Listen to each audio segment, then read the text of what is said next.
you. If you like my music, I'm on Bandcamp and Facebook, solarmusic.com. That'd be cool if you like my page. Thanks.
one more time. That's a lot, ladies and gentlemen, please.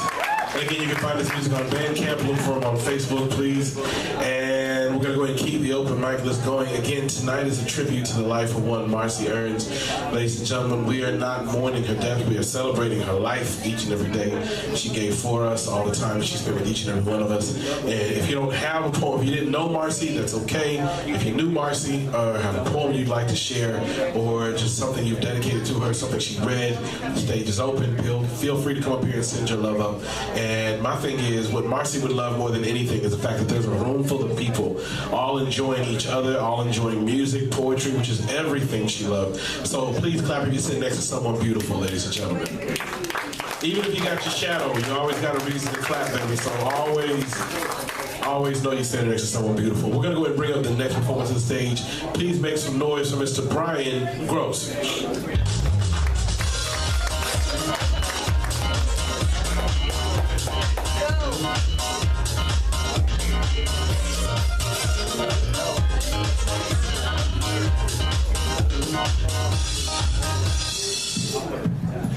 Sorry, I don't feel comfortable telling a story unless I'm in a bar stool.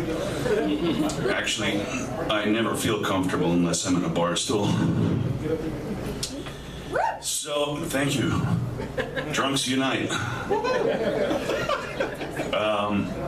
So, this is my second time here, and as I did, thank you. And on my first time, I repeated myself. I hit up Joe and I said, give me a word. And the word he gave me was disenthrall. Transitive verb, to free from bondage. She was gorgeous and great in the sack, but I couldn't take it anymore. The screaming. The dishes I always managed to duck before they hit me at my head. The cocaine use she had. The paranoia. Her bong rips first thing in the morning, followed by 4 hours of her lying in bed playing Mario Kart. The disconnect. The medication she refused to take. The cutting.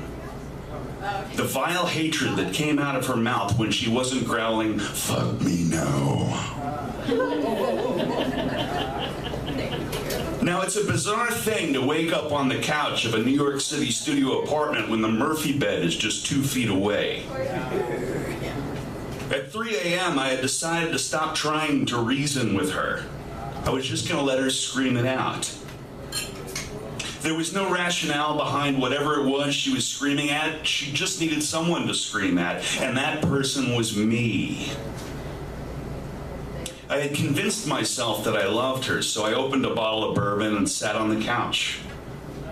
I kept my mouth shut. She didn't. At some point, it just became white noise. The booze and the exhaustion eventually knocked me out. And when I woke up 2 hours later, still clothed from my bandana down to my boots, I knew that this was the last time I would say, "This is the last time." I grabbed my guitar. After all, I was a 20-something dirtbag musician living with his girlfriend.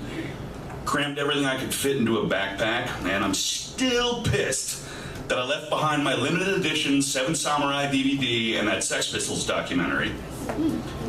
And I walked out the door of our Christopher Street apartment. Actually, it wasn't her apartment. It was her apartment, but more specifically, it was her father's apartment, seeing as how he paid for everything Daddy's little girl asked for. It had been my home for the past 9 months, but I needed somewhere to go, so I boarded a Metro North train and left my parents' house in Connecticut. I mean, they take me in, they have to, right? Until I figured out what to do next. The weight was lifted. I felt free. I even felt something close to vindication after talking to a shrink for an hour. I had been abused. She was psychotic and bipolar. I was not to blame, and she was dangerous to me and to herself. I called her father in Georgia. "Hello, sir? Yes. She's off her medication and she's in trouble." No, I'm not there." No, I don't know what you should do. Good luck. It was a brutal call to make, but when I put the phone back in the cradle, I felt even lighter. I was making the right decisions. The whole world was ahead of me. I was about to begin a new life. A new life did begin. I awoke to a frantic newscast on the clock radio, and I ran to the living room and flipped on CNN. You see, the day I walked out on her to begin my new life was September 10th, 2001. And my freedom from bondage, literally because she was really into that, was taken from all of us that next morning. Cut to 1989. In 7th grade, my junior high school had an event called Arts Alive. For 3 days, they attempted to teach these football, lacrosse, and nothing guys that artistic creation was an important endeavor. And when I showed the event program to my father, he said, "Fuck, Larry?" Larry was a groomsman at my parents' wedding and a glassblower. He allegedly brought a lot of weed to the event. But the better angle is that my mom asked him to wear a white suit to the wedding. And he wore the suit, but he didn't wear shoes or socks. Barefoot on the Rockefeller estate, high as a kite in a haze of hashish. My father followed me into that classroom. There was no room to blow glass. There was only space to talk about it. And when I walked in with my father, Larry looked up casually and said, "Oh, hey, Ace. Is this your boy?" As if the last few decades had never passed. We were invited up to Larry's place in the Berkshire Mountains. He had the Grateful Dead on the hi-fi in the main house. He had a ton of barns that were filled with junk. Amazing junk, but junk nonetheless. I mean, one barn had an engineless Harley Davidson suspended from the rafters by chains. And he eventually took us into the workshop and taught me how to work with glass. And my father said, "Teach him how to make a light bulb." Now, technically, a light bulb is the easiest thing you can do with glass, but it teaches you the heat of the kiln and the danger of the craft. And Larry shaped almost all of his glass with wet newspaper. So the sports section and moisture were all that separated your hand from molten silicon. And when I was done making the light bulb, Larry told me, "Break it." And at that age, I couldn't believe it. Break it? We just spent all this time working on it. Break it. Your work can't be precious. Cut to 2014. After losing my girlfriend of 6 years, selling my condo of 5 years, and deciding to leave Brooklyn after 12 years, I had to pack. It saddened me on all levels, but life happens whether you like it or not. And while rooting through a closet, I found a shoebox full of letters and photos from girlfriends dating back as far as 1998. They're in the landfill now, but I had to go through them all. It only seemed fair to the women who once said, "I love you." Word. Don't get me wrong, I've dated some whack jobs in that 16-year period, but I appreciated each and every one of them for the lessons, both good and bad, that they taught me. So while it was a trifle painful, and life is not dealing me much more of a comfortable hand these days, it was interesting to realize that each woman complimented me on my emotional strength. There's something that I need to remember and adhere to today, and these days. Stay strong and sack up, you cunt. But I also found this passage in a letter I wrote to a girlfriend in 2000, but apparently never mailed. Quote, "It's all about the blues. I keep hearing that, and my dad always told me that when I was young. The blues is losing what you had. The blues is not having what you want." Well, yes, young Brian. Life is mostly the blues. But the catch is that when you're singing the blues, you're at least singing and making other people happy. And if you sing on key, you'll make yourself happy too. Cut to 3 months ago. Mama Dukes came down to visit me in Austin. Her first trip since I moved here. She looked tired. Probably from the jet lag or the terrible in-flight meal, probably from caring for her mother who has Alzheimer's for the last decade. But she smiled wide when she saw me at the airport and gave me a big hug, and I could tell that her energy had shifted since the last time I saw her. "You did it, didn't you?" I said to her. "I filed the paperwork yesterday," she replied. 43 years since Larry showed up barefoot, my mom had decided to divorce my dad. My dad who taught me all the life skills I carry with me today. A man who, since 9/11, that day that I woke up in his house, changed from a guy who was once in the SDS and stood alongside the Black Panthers, became an angry conservative Islamophobe who stares at Fox News for hours a day. A man who always thought that shouting is the way to make a point. And who wasn't afraid to slap the shit out of me when I was a kid. A man whom I love despite his faults. Mom was finally divorcing him. And I could feel that she felt free. And I was happy for her. But it's my father that I worry about, because he has yet to disenthrall himself from his own angry inner demons. And I'd like to thank all of you for allowing me to disenthrall this story tonight.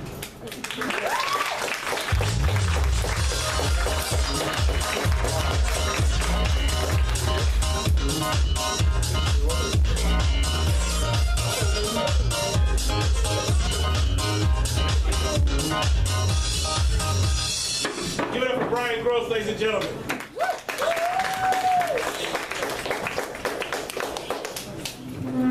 And now a poem by my very good friend Marcie Eanes.